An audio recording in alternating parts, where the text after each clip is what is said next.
Bismillahirrahmanirrahim. Assalamualaikum warahmatullahi wabarakatuh. Innal hamdalillah nahmaduhu wa nasta'inuhu wa nastaghfiruh wa na'udzu billahi min shururi anfusina wa min sayyiati a'malina. May yahdihillahu fala mudilla lahu wa may yudlil fala hadiya lahu. Asyhadu an la ilaha illallah wahdahu la syarika lah wa asyhadu anna Muhammadan 'abduhu wa rasuluh. Ya ayyuhalladzina amanu taqullaha haqqa tuqatih wa la tamutunna illa wa antum muslimun. Ya ayyuhan nas ittaqu rabbakumul ladzi khalaqakum min nafsin wahidah wa khalaqa minha zawjaha wa batha minhuma rijalan katsiran wa nisaa'a. Wattaqullaha alladzi tasaaluna bihi wal arham innallaha kana 'alaikum raqiba. Ya ayyuhalladzina amanu taqullaha wa qulu qawlan sadida yuslih lakum a'malakum wa yaghfir lakum dhunubakum wa may yuti'illaha wa rasulahu faqad faza fawzan 'azima amma ba'd. Fa inna asdaqal hadits kitabullah wa khairal hadi hadi Muhammadin sallallahu alaihi wasallam wa syarrul umuri muhdatsatuha wa kullu muhdatsatin bid'ah wa kullu bid'atin dhalalah wa kullu dhalalatin finnar. Masih bab yang ke-6 ya, belum selesai kemarin. Sampai halaman berapa? Terakhir 54. Masih bab ke-6. Syekh Al-Imam Muhammad bin Abdul Wahhab rahimahullah ta'ala meyakini bahwa Al-Quran adalah kalamullah dan bukan makhluk. Ini sudah kita jelaskan beberapa ayat. Kemudian juga Allah Ta'ala berfirman dengan suara dan huruf. Ini merupakan akidah Ahlus Sunnah yang membedakan dengan Ahlul Bid'ah. Sebagian Ahlul Bid'ah meyakini Allah berfirman namun tanpa suara, tanpa huruf. Ini akidahnya siapa ini? Sing banter lah. Gitu. Jahmiyah ya. Jahmiyah. Sebagaimana Imam Ahmad pernah ditanya oleh anaknya, sesungguhnya ada suatu kaum yang mengatakan Allah berbicara dengan tanpa suara. Ditanya oleh anaknya Abdullah. Lalu Imam Ahmad menjawab, wahai anakku, mereka itu adalah kaum Jahmiyah. Sesungguhnya maksud mereka demikian adalah untuk menolak sifat kalam bagi Allah. Dan akidah Jahmiyah ini diikuti oleh orang-orang Asy'ariyah pada zaman kita sekarang ini. Ya. Mereka meyakini Allah berfirman, tapi tanpa suara, tanpa huruf. Insyaallah ya. Dan kita sudah sebutkan beberapa ayat dan hadis bahwa Allah berfirman, Allah berbicara dengan suara dan dengan huruf dan dapat didengar oleh siapa saja yang diajak bicara oleh Allah Subhanahu wa taala. Sekarang halaman berapa? 53 ya.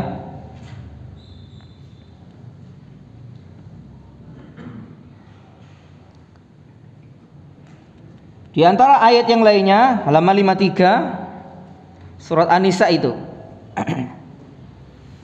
Allah Ta'ala berfirman, wa kallamallahu Musa taklima. Dan Allah benar-benar berbicara dengan Musa. Ini didengar atau tidak oleh Musa? Didengar secara jelas. Kalau seandainya tanpa suara, tentunya Musa tidak akan mendengarkan. Kaum Jahmiyah dan yang semisal mereka dari kalangan ahli bid'ah telah merubah ayat tersebut dengan menyatakan wa kallamallaha Musa taklima, dengan mengganti i'rab dari lafaz Allah, sehingga maknanya adalah Musa yang benar-benar berbicara dengan Allah. Ini dilakukan oleh orang-orang Jahmiyah. Karena orang-orang Jahmiyah mengingkari nama dan semua sifat Allah, mengingkari semua nama dan sifat-sifat Allah. Orang Jahmiyah ini, orang-orang Jahmiyah,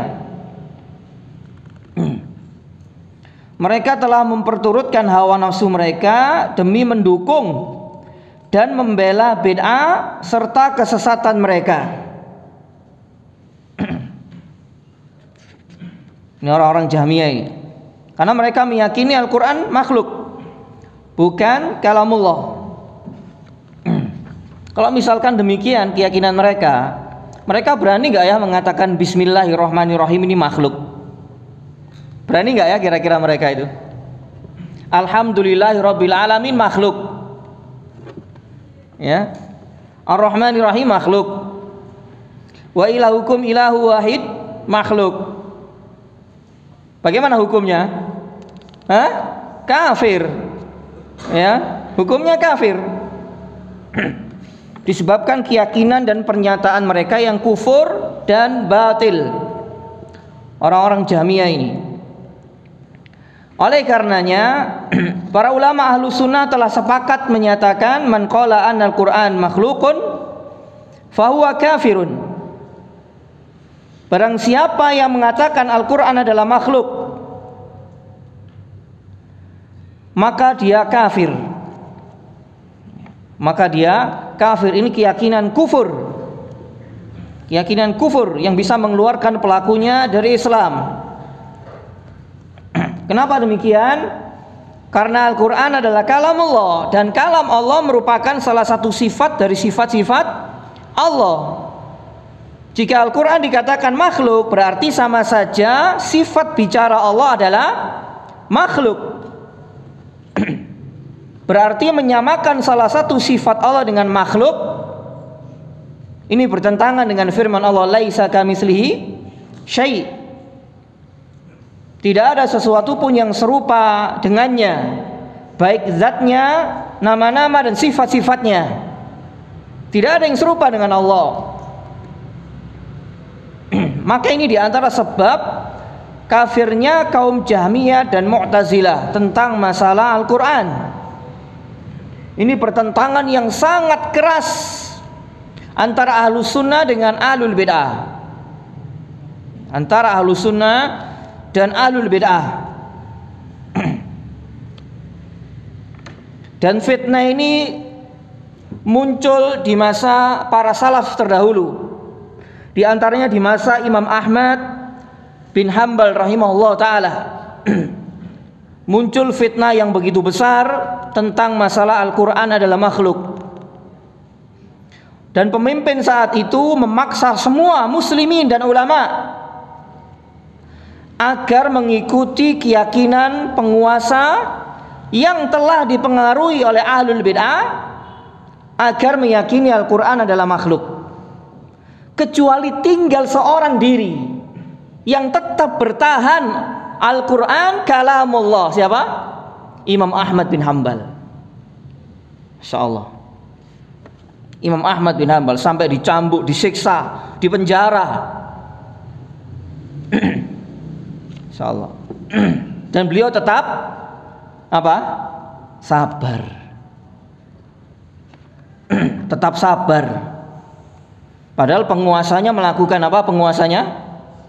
Hah? Kekafiran. Ada dosa yang lebih besar daripada kekufuran? Ada enggak?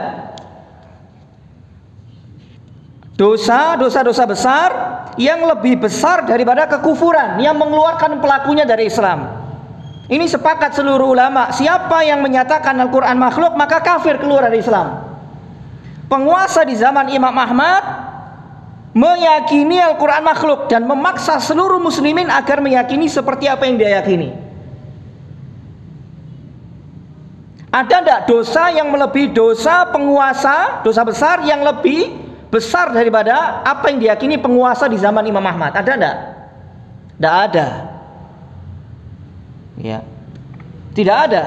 Tapi Imam Ahmad begitu sabar dalam menghadapi kezaliman penguasa. Sabar.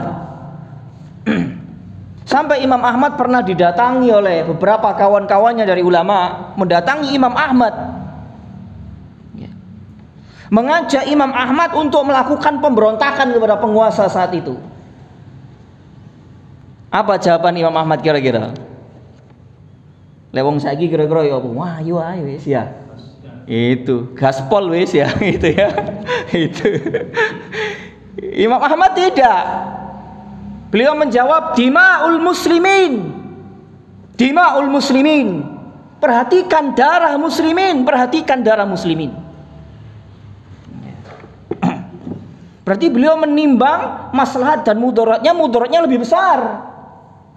Kekufuran penguasa tidak hilang kalau seandainya terjadi pemberontakan, peperangan terjadi antara penguasa dengan masyarakat muslimin, terjadi pertumpahan darah sesama muslimin. Kekufuran penguasa tidak hilang. Lebih besar kemudaratannya dibandingkan kemudaratan yang dialami oleh Imam Ahmad sendiri. Masya Allah, ini loh ulama Rabbani. Ulama Rabbani yang beliau fikirkan adalah dima'ul muslimin, darahnya muslimin. Jangan sampai tertumpah sia-sia.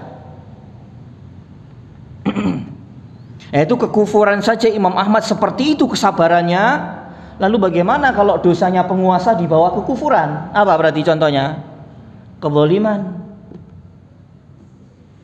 Maka lebih berhak bagi muslimin untuk sabar seandainya zalim.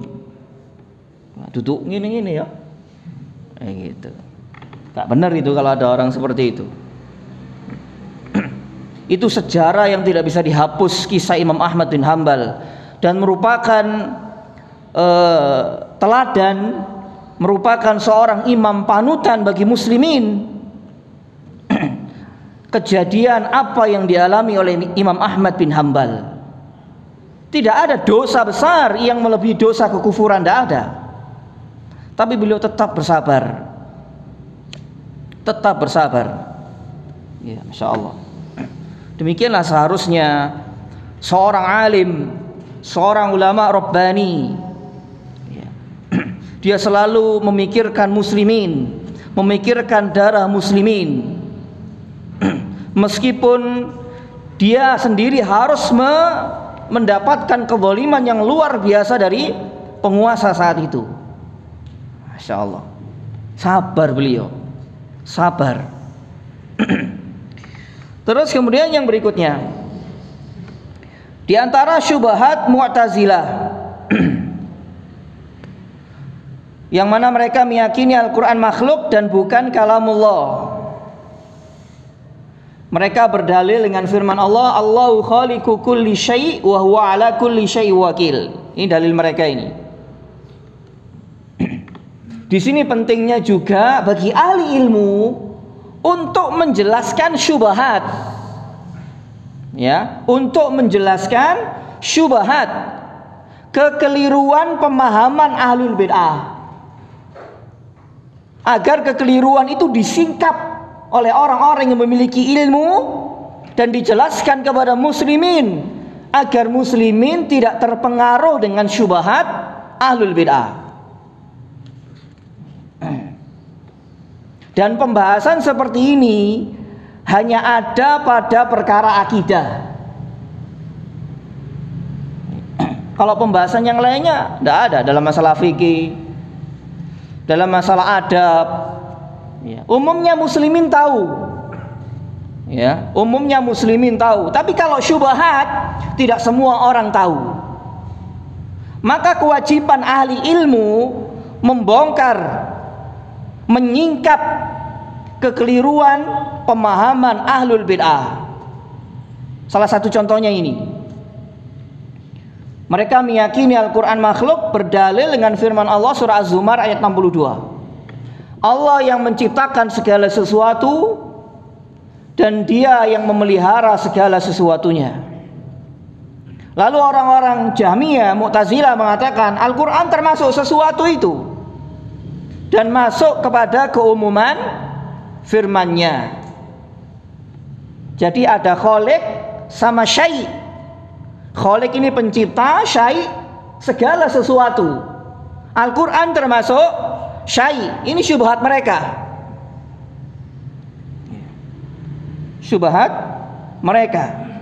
Maka dijelaskan oleh ulama untuk membantah syubhat ini. Yang pertama, bahwa Al-Quran adalah kalamullah, dan kalam Allah merupakan salah satu sifat dari sifat-sifat Allah. Berarti sifat ini adalah bukan syai', sesuatu yang ada pada diri Allah, bukan syai'. Kalau syai' adalah segala sesuatu selain Allah, makhluk berarti. Sementara sifat Allah adalah sesuatu yang ada pada diri Allah itu sendiri, dan itu bukan makhluk. Terus jawaban yang kedua, bahwa pernyataan kulli syai', segala sesuatu, adalah umum, yang dimaksudkan dengannya adalah khusus. Yang dimaksudkan dengannya adalah khusus. Dan yang tidak termasuk kulli syai' adalah apa tadi? Sifat Allah Subhanahu wa ta'ala. Allah menyebutkan beberapa banyak ayat dalam Al-Quran kulli syai'. Artinya apa sih kulli syai' ini? Segala sesuatu, umum, segala sesuatu. Tapi dalam beberapa ayat yang dimaksudkan segala sesuatu, yang dimaksudkan adalah khusus. Seperti di sini contohnya, wa utiyat min kulli syai'. Dan dia Bilqis, Ratu Bilqis yang ada pada masa Sulaiman, dianugerahi segala sesuatu. Dianugerahi segala sesuatu. Yang dimaksudkan sesuatu di sini adalah khusus, bukan umum, seluruhnya tidak. Bilqis tidak diberikan kerajaan langit dan bumi, kan tidak? Ya, ada banyak sesuatu yang bukan termasuk dari kerajaan Bilqis, sebagaimana kerajaan Sulaiman. Bilqis telah diberikan sesuatu berupa kesenangan dunia yang dibutuhkan oleh seorang penguasa yang telah berkuasa pada suatu kerajaan tertentu. Itu yang dimaksudkan kulli syai'. Yang dimaksudkan dengannya adalah khusus. Segala sesuatu berupa kesenangan yang memang dibutuhkan oleh seorang penguasa yang telah berkuasa pada suatu kerajaan. Dan ini yang dimaksudkan segala sesuatunya adalah umum, namun yang dimaksudkan dengannya adalah khusus. Bisa dipahami ini? Begitu pula firman Allah, Allahu khaliqu kulli syai'. Allah menciptakan segala sesuatu. Yang dimaksud kulli syai' di sini segala sesuatu makhluknya. Dan tidak termasuk kulli syai' adalah sifat-sifat Allah, karena sifat Allah adalah yang ada pada diri Allah gitu loh. Sifat Allah adalah yang ada pada diri Allah. Makanya tidak boleh dikatakan kulli syai'. Allah menciptakan segala sesuatunya atau makhluknya, dan bukan termasuk makhluknya adalah sifat-sifatnya. Dan salah satu sifat bagi Allah adalah sifat bicara. Dan sifat Allah bukan makhluk. Maka barang siapa menyatakan sifat Allah adalah makhluk, maka dia telah kafir, keluar dari Islam.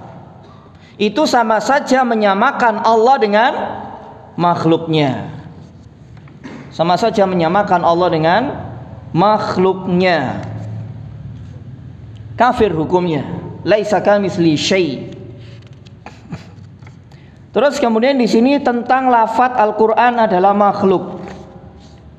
Tentang lafadz Al-Qur'an adalah makhluk. Di sini Al-Imam Ahmad rahimahullah taala mengatakan, barang siapa mengatakan lafadzku dengan Al-Qur'an adalah makhluk, maka dia Jahmiyah. Jadi orang membaca Al-Qur'an lalu dia mengatakan lafadzku membaca Al-Qur'annya adalah makhluk. Kata Imam Ahmad, dia adalah Jahmiyah. Dan barang siapa mengatakan bukan makhluk, maka dia adalah ahli bid'ah. Ya, dia adalah ahli bid'ah. Meskipun perbuatan hamba, perbuatan makhluk, perbuatan kita adalah makhluk. Segala sesuatu yang kita kerjakan adalah makhluk ciptaan Allah. Kitanya makhluk, perbuatan yang kita kerjakan adalah makhluk. Wallahu khalaqakum wama ta'malun. Surah As-Saffat. Allah yang menciptakan kalian dan menciptakan apa saja yang kalian ta'malun, kalian kerjakan, kalian lakukan. Ya, apa yang kita ucapkan adalah makhluk. Tapi kenapa di sini Imam Ahmad, orang yang mengatakan lafadzku dengan Al-Qur'an bukan makhluk, dia termasuk ahli bid'ah? Ini dijelaskan oleh ulama. Maksud ucapan beliau adalah karena Jaham bin Safwan, tokohnya Jahmiyah, dan para pengikutnya orang-orang Jahmiyah saat itu telah menyatakan Al-Qur'an adalah makhluk. Al-Qur'an adalah makhluk. Dan orang-orang yang mengatakan lafadzku dengan Al-Qur'an adalah makhluk, maka secara perlahan mereka akan mengatakan Al-Qur'an adalah makhluk. Karena ini sarana yang bisa mengantarkan kepada kekufuran. Karena pada saat itu mereka takut dengan ahlu sunnah yang mayoritas. Berarti untuk menyamarkan akidah mereka, lafadzku Al-Qur'an adalah makhluk. Mereka tidak mau terang-terangan. Dan itu juga diantara salah satu ciri ahli bid'ah. Kalau mereka jumlahnya minoritas, ya, mereka gak berani menampakkan terang-terangan kesesatan mereka. Tapi kalau mereka mayoritas, berani mereka menampakkan jati diri mereka, menampakkan kesesatan dan kebid'ahan mereka. Terus kemudian apabila mereka menyebutkan secara jelas bahwa Al-Qur'an adalah makhluk, namun mereka menyebutkan demikian, yang mereka maksudkan dengannya adalah bahwa Al-Qur'an adalah makhluk.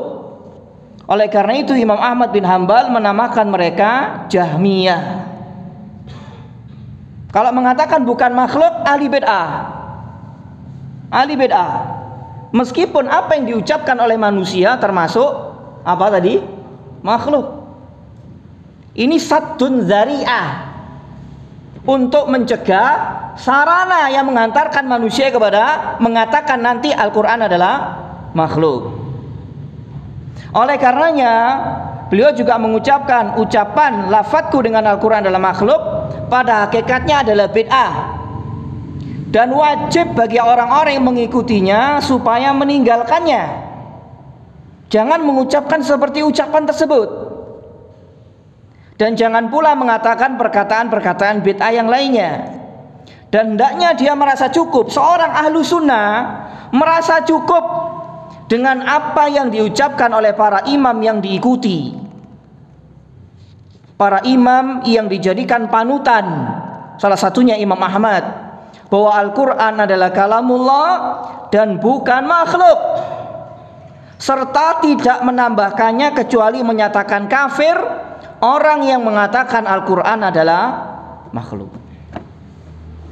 Sudah cukup bagi kita Al-Qur'an kalamullah wa ghairu makhluk. Al-Qur'an bisautin wa harfin. Al-Qur'an dengan suara dan dengan huruf, dan bukan makhluk. Sudah cukup bagi ahlu sunnah meyakini demikian, mengikuti para imam yang diikuti, para imam yang dijadikan panutan. Salah satunya adalah Al-Imam Ahmad bin Hanbal. Kemudian yang berikutnya, minhu bada'a wa ilaihi ya'ud, kata Syekh. Darinya Al-Quran itu dimulai dan kepadanya Al-Quran itu akan kembali. Yaitu Allah yang pertama kali berfirman. Dan Al-Quran adalah firman Allah dan bukan kalam selainnya. Al-Quran adalah ucapan Allah, firman-firman Allah, perkataan Allah, dan bukan perkataan selainnya. Ini yang dimaksud minhu bada'a wa ilaihi ya'ud, dan kepadanya lah Al-Quran akan kembali.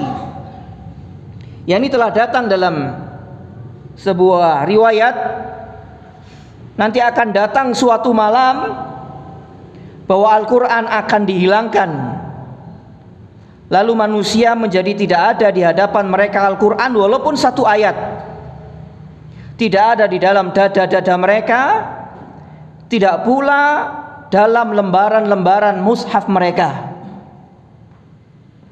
Nanti kapan ini terjadinya? Terjadinya kapan ini?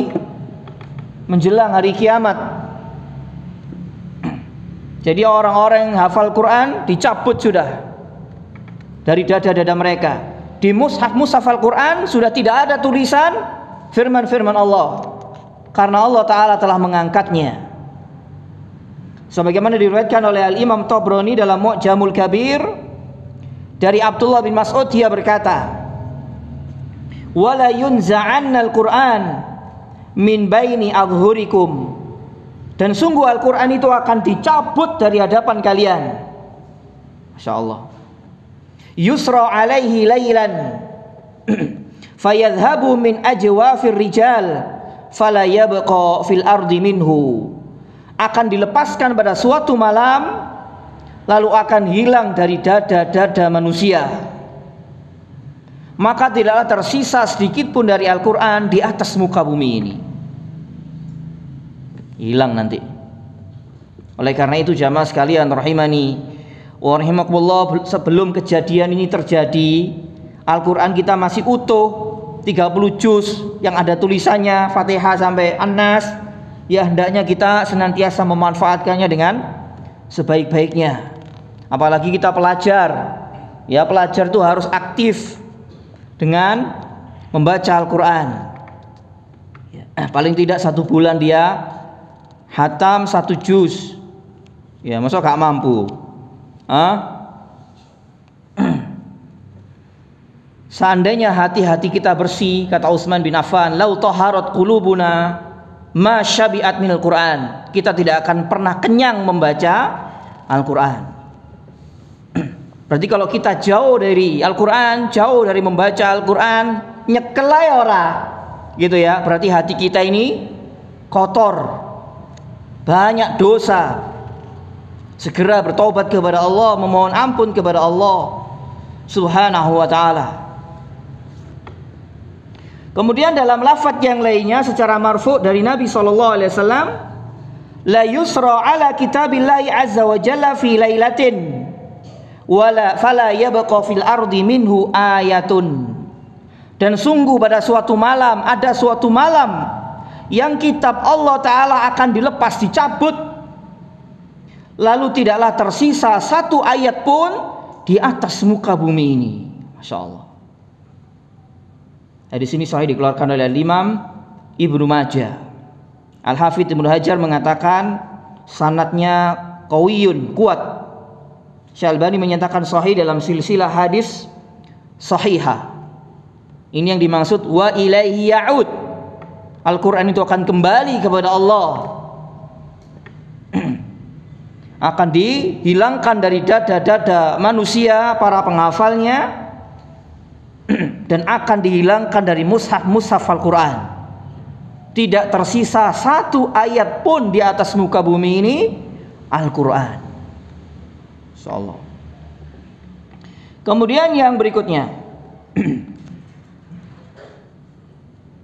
ucapan Syekh yang berikutnya, wa anzalahu ala abdihi wa rasulihi, dan dia Allah Ta'ala menurunkan Al-Quran kepada hambanya dan rasulnya, wa aminihi, dan kepercayaannya, ala wahyihi wa safirihi bainahu wa baina ibadihi,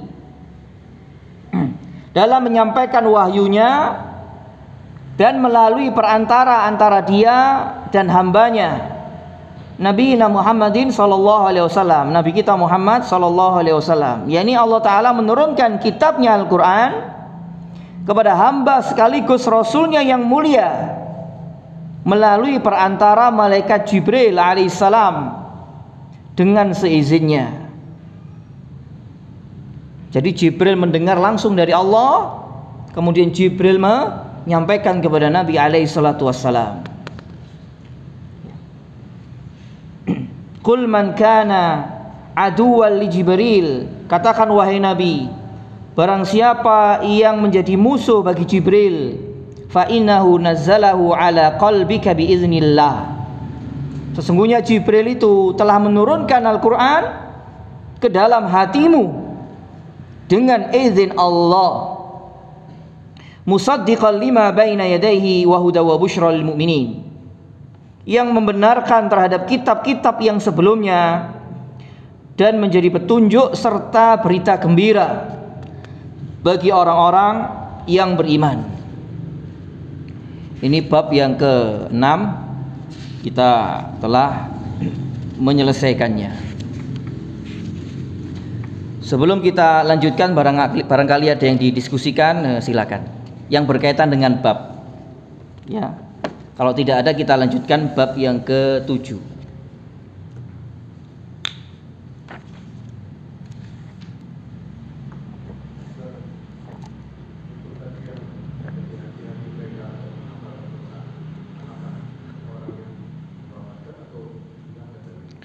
Kalau dari nas ini sesuai dengan zahir nas, fayadhhabu min ajwafir rijal, akan hilang dari dada-dada para penghafalnya.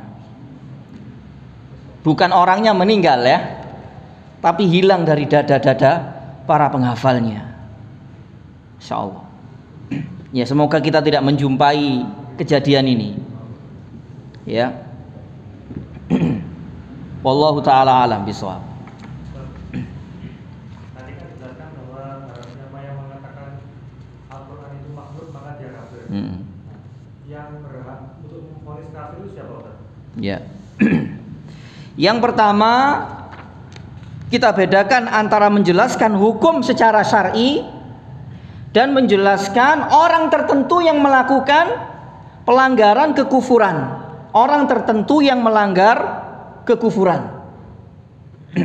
Yang pertama, kita jelaskan hukum secara syar'i bahwa barang siapa mengatakan Al-Qur'an makhluk maka dia kafir. Ini hukum secara syar'inya harus kita jelaskan. Seperti orang yang meninggalkan sholat maka dia telah kafir. Barang siapa yang sujud kepada kuburan maka dia musyrik kafir. Hukum syar'inya harus dijelaskan. Ini harus dijelaskan. Para dai harus menjelaskan masalah ini. Terus wong sing nglakoni koyo ngono aja beper ngono lho. Wong saiki akeh sing beperan. Ya. Orang yang melakukan demikian tidak serta-merta langsung divonis pelakunya kafir. Misalkan ada orang meyakini Al-Qur'an makhluk, tidak boleh dia divonis kafir. Ini diantara muslimin. Pembicaraannya konteksnya sesama muslimin, bukan orang kafir. Kalau orang kafir kita nyatakan kafir. Yahudi, Nasrani, Konghucu, Hindu, Buddha, macam-macam dan lain-lain itu ya kafir sudah. Jangan ragu mereka kafir. Ya. Kalau mereka mati dalam keadaan kekafiran berarti tempatnya di neraka nanti di hari kiamat. Iya jawabannya. Surga hanya dihuni oleh muslimin. Wah, iki Ustaz rumangsa bener dhewe. Protesan nanti Allah taala gitu ya. Itu. Kan kok ono sing ngomong Ustaz iki rumangsa bener dhewe. Lho, iki nyampekno Quran, Bro. Dudu rumangsa bener dhewe.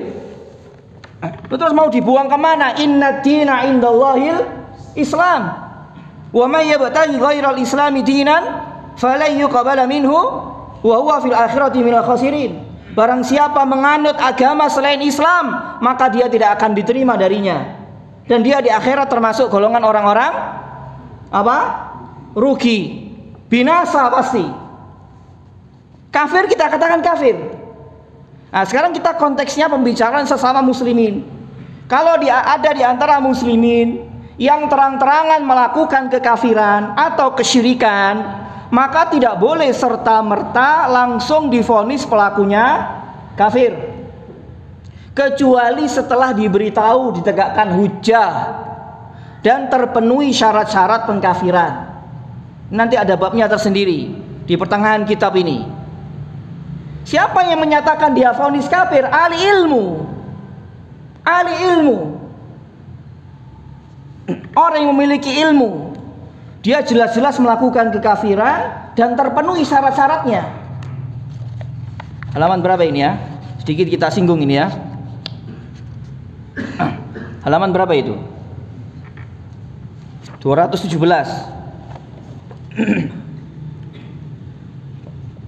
Saya gak ngambang ya. Gitu. Kita sebutkan secara ringkas. Ada orang di antara muslimin melakukan kekafiran. Harus ditegakkan hujah, dikasih tahu bahwa apa yang dia lakukan itu merupakan kekafiran dan terpenuhi syarat-syaratnya. Di sini kita sebutkan syarat-syaratnya ada 6 dan hilang penghalang-penghalangnya. Yang pertama berakal, penghalangnya gila. Lek wonge gak waras gak oleh dikafirno. Ya. Berarti sing gak waras apa lek ngono? Lah kan gitu ya. Itu kudu berakal, waras akali. Itu yang pertama. Syarat yang kedua al-bulugh, mencapai usia balik. Lek si arek cilik ya gak oleh dikafirno. Ya, dan penghalangnya adalah anak-anak. Kemudian yang ketiga, syarat yang ketiga al-ikhtiyar, pilihan dia sendiri. Dia melakukan kekafiran itu atas pilihannya diri sendiri. Ya, dan penghalangnya adalah al-ikrah, dipaksa. Ya, dipaksa gak oleh dikafirkan. Contohnya seperti siapa ini? Ammar bin Yasir disiksa oleh orang-orang Quraisy, kafir Quraisy, sampai akhirnya dia mencela Nabi SAW. Lalu dimaafkan oleh Nabi SAW. Ini syarat yang ketiga. Yang pertama tadi apa? Berakal, penghalangnya apa? Junun, gila. Yang kedua balik, penghalangnya kanak-kanak. Yang ketiga al-ikhtiyar, pilihan dia diri sendiri, penghalangnya adalah dipaksa. Kemudian yang keempat al-qasd, berniat atau memang bermaksud, penghalangnya adalah kesalahan. Ya, penghalangnya adalah kesalahan. Orang melakukan kesalahan nggak boleh dikafirkan. Ditanya dulu, itu sengaja apa gak? Ya, di sini seperti sebuah hadis, seseorang yang kehilangan untanya di padang pasir. Dia sudah putus asa, sampai dia ketiduran. Tiba-tiba untanya kembali. Lalu dia senang sekali, saking senengnya sampai dia mengatakan Allahumma anta abdi wa ana rabbuk. Ya Allah, engkau hambaku dan aku adalah Rabbmu. Perkataan apa ini? Kufur. Ya, kufur. Tapi karena saking senangnya keliru ngomong. Makanya orang keliru tidak boleh dikafirkan. Terus, piro saiki? Kelima ya. Yang kelima al-ilmu, mengetahui, punya ilmu. Penghalangnya berarti bodoh. Bodoh. Meskipun di sini nanti ada perinciannya. Masalah ilmu. Yang keenam, tidak adanya takwil dan penghalangnya adanya takwil. Berapa banyak muslimin yang melakukan kekufuran, kesyirikan karena dalam kepalanya sudah dipenuhi dengan syubhat. Tidak boleh serta-merta langsung divonis kafir. Kenapa mereka melakukan kekafiran? Terpengaruh dengan tokoh-tokoh penyesat dan orang-orang awam muslimin yang melakukan kekufuran, kesyirikan, itu menganggap merupakan bagian daripada agama. Disirai be syubhat gitu loh ya. Be wis penuh sudah. Full. Sampai error gitu loh ya. Itu. Ya, itu 6. Nanti akan kita bahas secara panjang lebar. Mungkin azan dulu ya. Monggo silakan azan dulu.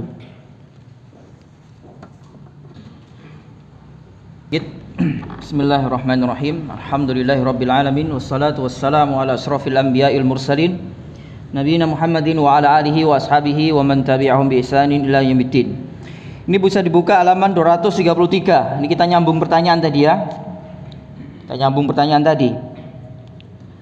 Setelah kita secara ringkas membahas syarat-syarat dan penghalang pengkafiran. Kita bacakan kesimpulan itu, bahwa Ahlussunnah menyatakan kafir siapa saja yang dikafirkan oleh Allah dan Rasulnya berdasarkan nas dalil Alkitab dan Sunnah, seperti menyatakan kafir iblis, Yahudi, Nasrani, musyrikin, Fir'aun beserta kaumnya, Abu Lahab, dan siapa saja yang telah dinyatakan kafir di dalam nas Alkitab dan Sunnah. Maka wajib kita mengatakan kafir, gak boleh ragu. Dan barang siapa di antara muslimin yang tidak menyatakan kafir orang-orang yang telah dinyatakan kafir oleh Allah dan Rasulnya berdasarkan nas-nas Alkitab dan Sunnah, maka dia telah kafir berdasarkan kesepakatan ulama muslimin. Ojo ragu wis. Berarti hanya Islam satu-satunya agama yang hak, yang benar. Engko aja ana sing muni rumangsa bener dhewe lho ya. Hati-hati, bahaya itu ya. Yang kedua, bahwa Ahlussunnah tidak serta-merta menyatakan kafir seorang muslim tertentu yang terjatuh pada perkara-perkara kekafiran yang bisa mengeluarkan pelakunya dari Islam, kecuali setelah ditegakkan hujjah kepadanya, dikasih tahu, dijelaskan hukum apa yang dia lakukan ini menyalahi agama Allah, itu merupakan kekufuran, kesyirikan, dijelaskan. Setelah itu terpenuhi syarat-syaratnya secara sempurna dan hilang penghalang-penghalang kekafiran, dan dia terus-menerus dalam kekafirannya. Sudah dijelaskan hujahnya, dikasih tahu ilmunya, terpenuhi syarat-syaratnya, hilang penghalang-penghalangnya, terus-menerus dalam kekafiran dan berpaling dari kebenaran setelah kebenaran telah jelas baginya, maka ketika itu dia dinyatakan kafir, murtad, keluar dari Islam. Dan barang siapa tidak menyatakan kafir orang yang seperti ini keadaannya, maka dia ada indikasi pemikiran Murji'ah. Karena sebagian Murji'ah ragu menyatakan kafir seorang muslim tertentu yang melanggar perkara kekufuran yang mengeluarkan dari Islam, padahal telah tegak hujah kepadanya dan terpenuhi syarat-syarat pengkafiran serta hilang penghalang-penghalangnya. Ada berapa tadi?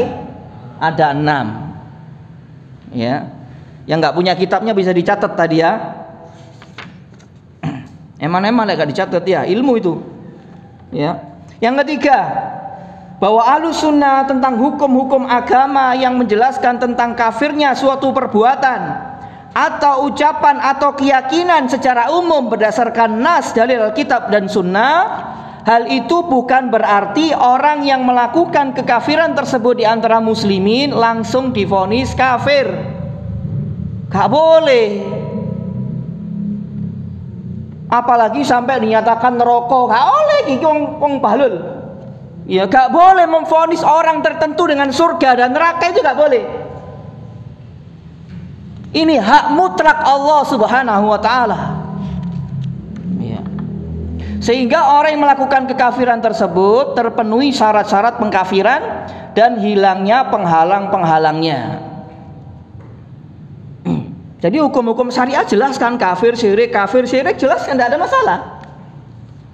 Di antara muslimin yang melakukan demikian, ojo beper gitu loh. Jahe pore ya, akhirnya nodo orang ku senengane ngafir-ngafir wong kan begitu. Salah paham. Tidak, kita menjelaskan hukum syariat. Ini kafir, ini syirik. Bukan berarti memvonis di antara muslimin yang melakukan demikian langsung divonis kafir, kecuali setelah tegak hujah dan terpenuhi syarat-syarat tadi. Yang keempat, bahwa Ahlussunnah bukan takfiri, bukan takfiri seperti Khawarij, di mana kaum Khawarij begitu mudah memvonis kafir secara langsung di antara kaum muslimin yang terjatuh pada perkara-perkara kekufuran yang dapat mengeluarkannya dari Islam. Ini hati-hati orang seperti ini. Mudah memvonis orang tertentu, negeri tertentu, penguasa tertentu. Karena menurut keyakinan orang Khawarij, kafir itu tidak terbagi dua, hanya satu. Kafir yang mengeluarkan dari Islam, titik. Sementara Ahlus Sunnah membagi kufur ada dua, kufrun akbar dan kufrun asghar. Kufur besar dan kufur kecil. Kufur besar mengeluarkan pelakunya dari Islam, itu kalau terpenuhi syarat dan hilang penghalangnya tadi. Kalau kufur kecil, tidak, dosa besar, tidak mengeluarkan pelakunya dari Islam. Terus kemudian tokok dimang 4 ya. Bahwa Ahlus Sunnah bukanlah takfiri seperti kaum Khawarij, di mana kaum Khawarij begitu mudah memvonis kafir secara langsung di antara muslimin yang terjatuh pada perkara-perkara kekufuran yang dapat mengeluarkan dari Islam. Sementara syarat-syarat pengkafiran dan penghalang-penghalangnya tidak terpenuhi secara sempurna. Karena mereka tidak tahu, orang-orang Khawarij. Mereka tidak tahu, mereka syarat-syarat dan penghalangnya nggak ngerti. Pokoknya asal kafir, kafir, kafir gitu aja. Ahlus Sunnah tidak. Ya. Bahkan kaum Khawarij dengan akidah mereka yang batil, yang rusak, menyatakan kafir kaum muslimin yang melakukan dosa besar yang tidak mengeluarkan pelakunya dari Islam, dan nanti di akhirat masuk neraka kekal untuk selama-lamanya. Ini jelas akidah sesat dan menyesatkan Khawarij. Dosa besar aja mereka kafirkan, apalagi dosa kekafiran di antara muslimin yang melakukannya langsung otomatis sudah. Ahlus Sunnah tidak, Ahlus Sunnah. Yang terakhir, yang kelima, bahwa Ahlus Sunnah juga bukan Murji'ah. Karena orang-orang Khawarij menuduh Ahlus Sunnah Murji'ah. Ada negeri muslimin, pemerintah muslimin yang memutuskan hukum tidak dengan hukum Allah. Menurut mereka Murji'ah Ahlus Sunnah itu. Karena Allah berfirman, barang siapa yang tidak memutuskan hukum dengan apa yang Allah Ta'ala turunkan, maka mereka itulah orang-orang kafir. Yang dimaksud kafir di sini apa? Kufrun duna kufrin. Kekafiran di bawah kekafiran. Maksudnya apa? Kufrun apa? Asghar. Ini Ibnu Abbas, Turjunamul Quran yang menafsirkan. Tapi orang Khawarij enggak wis.